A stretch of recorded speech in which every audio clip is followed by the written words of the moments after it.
Agriculteur à côté de Pau, donc à 180 km d'ici, de ça. Et donc une exploitation à 60 hectares et depuis installé en 1986 et passionné de nouvelles technologies. À côté de l'exploitation, j'ai développé depuis plusieurs années une activité d'électronique et d'informatique, donc qui était ma passion, pour faire des régulations de machines, des épandeurs d'engrais, des régulations de pulvérisateurs, du guidage GPS, tout ce qui touche aux nouvelles technologies dans le secteur de l'agriculture, ce qu'on appelle l'agriculture de précision. Je trouvais dommage de rester assis dans la cabine du tracteur à taper des SMS, mais les champs ne sont pas extrêmement longs, ou à regarder YouTube, mais bon, c'est pas très enrichissant de rester à se promener sur un tracteur, regarder YouTube. Et je voyais bien qu'il manquait peu de choses pour que cela se fasse de façon automatisée.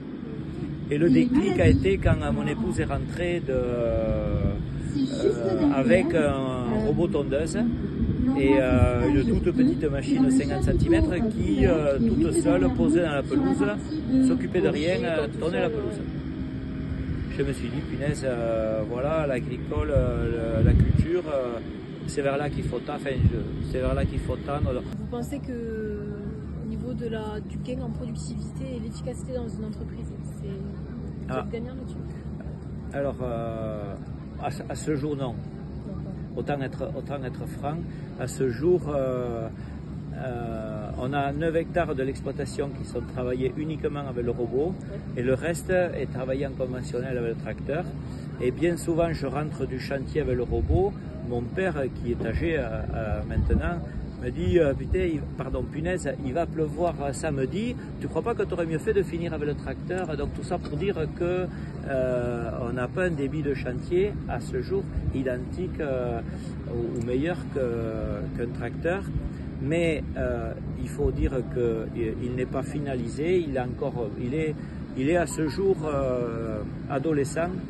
Et il n'est pas encore adulte, il a 12-13 ans, il n'a pas 18 ans encore. Donc dans l'avenir, vous voyez... Ah oui, parce que au-delà du fait que je n'ai pas tout à fait terminé ma parcelle aussi rapidement que j'ai vécu une expérience de semis et de travail qui génère pas de la joie, mais de la satisfaction, parce que je surveille mon travail, j'y suis, je ne suis pas dans la cabine à conduire, je suis dans le terrain, je regarde et où je peux aller faire autre chose pendant que lui continue à travailler. Donc c'est vraiment différent. Et après on en a un, on en aurait deux, ça ferait le double de travail, on en aurait trois, ça ferait le triple.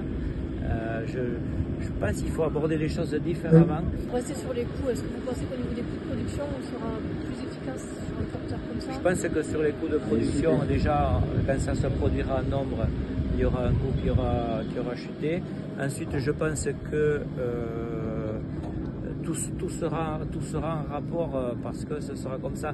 Imaginez, enfin, j'y étais pas, mais quand la traction animale a été remplacée par la traction thermique, le phénomène était exactement le même. T'imagines le coût d'un tracteur dans notre petite ferme de campagne avec nos 2 chevaux et la vache qui tire la charrue là.